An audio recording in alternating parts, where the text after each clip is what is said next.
3 games. What do you make of sort of the switch that's been hit here, especially tonight, holding these guys to 8 of 41 from 3?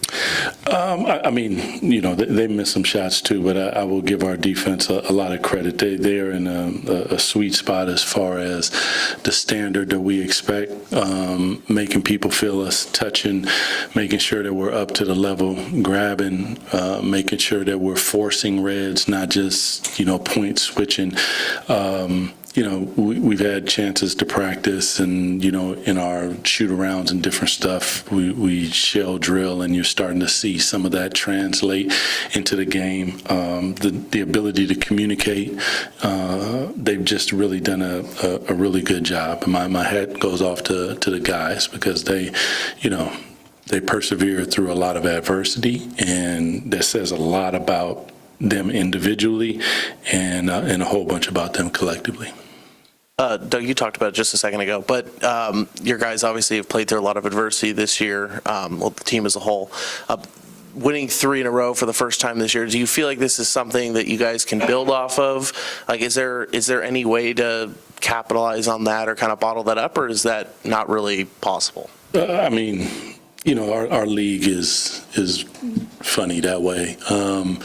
We lose a game in Portland, and I look at that one as the start of all of this, because I thought that our standard began to be met then.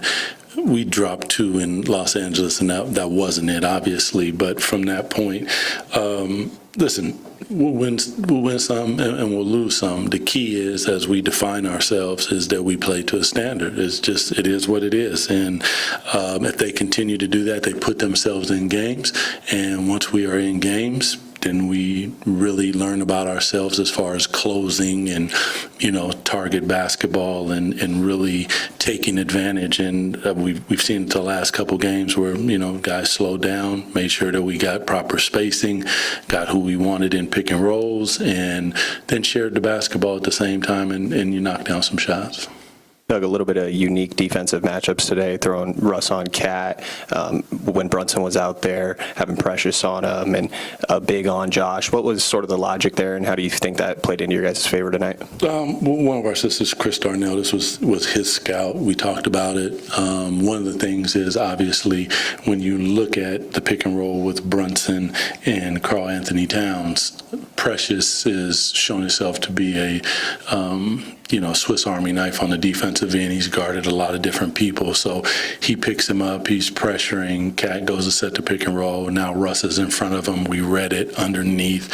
Now you've switched to small onto small and just a big onto a big like size. And, obviously, hopefully Brunson is okay. But it's the game. We're trying to make sure, first of all, we're playing to the standard, but we're trying to win.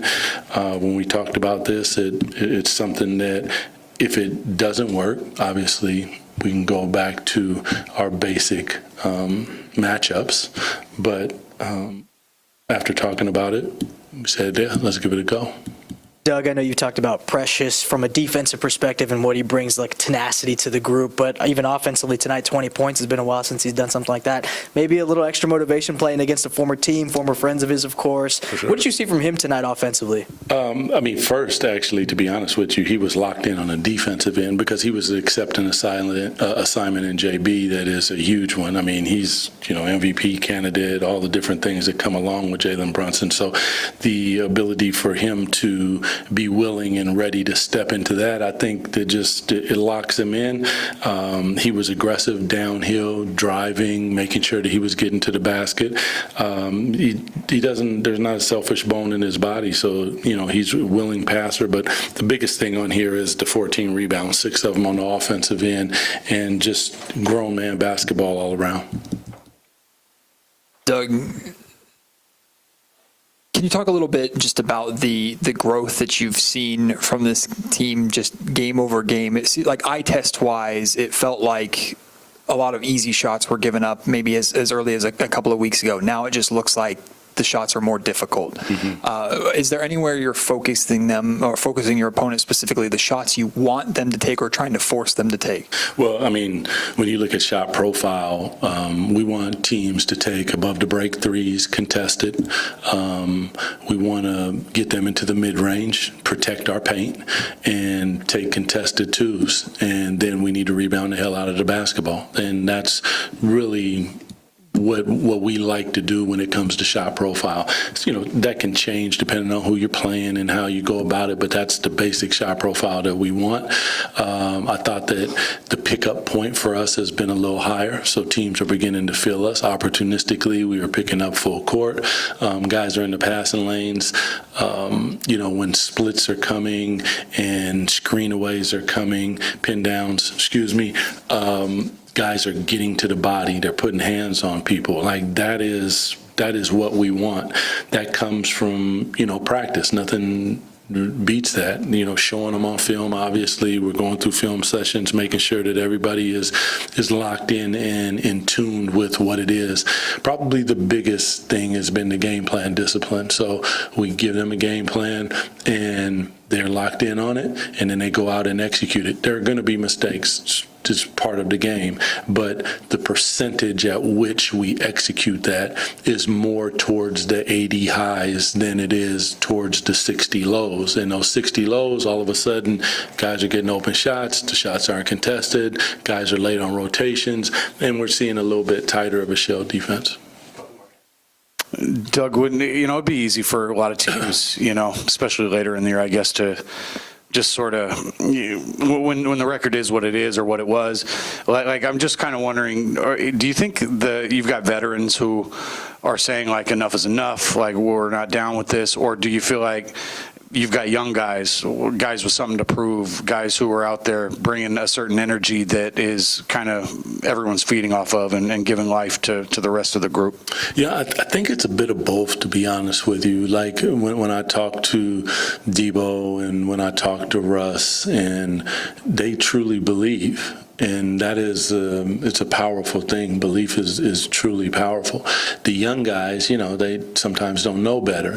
They're learning their way in the league and different things like that. But the one thing that I know about them, meaning our young guys, is, they come to shoot-arounds, and we use those a bit like practice for them, especially when it's optional shoot. And we get some good work in about screening angles and sprinting into the screens and one-mores and tap screens and the little details that sometimes you don't get a chance to go over. So our veterans, and they've been leading us in a way, whether we're getting out after stops and showing those guys, we're getting out, let's run, get to the corners, all the little things. And then defensively, communicating on the defensive end. If one of those younger guys messes up, you'll see Rush, you'll see Debo, you see these guys talking to them about what it is and what we need to be doing. So I would, Jay, I would say there's a bit of both of that, and it's a good mix. Doug, obviously now the game's over, and this was, Mike Brown, first time back here. Was there any extra emotion or, thoughts that kind of went through your head as, the game, looking over and seeing him, on the opposing bench, or is it just another game? I mean, it's all that, man. We come here to win, period. Doesn't matter who's over there. So, yeah. We're here to compete. Appreciate y'all.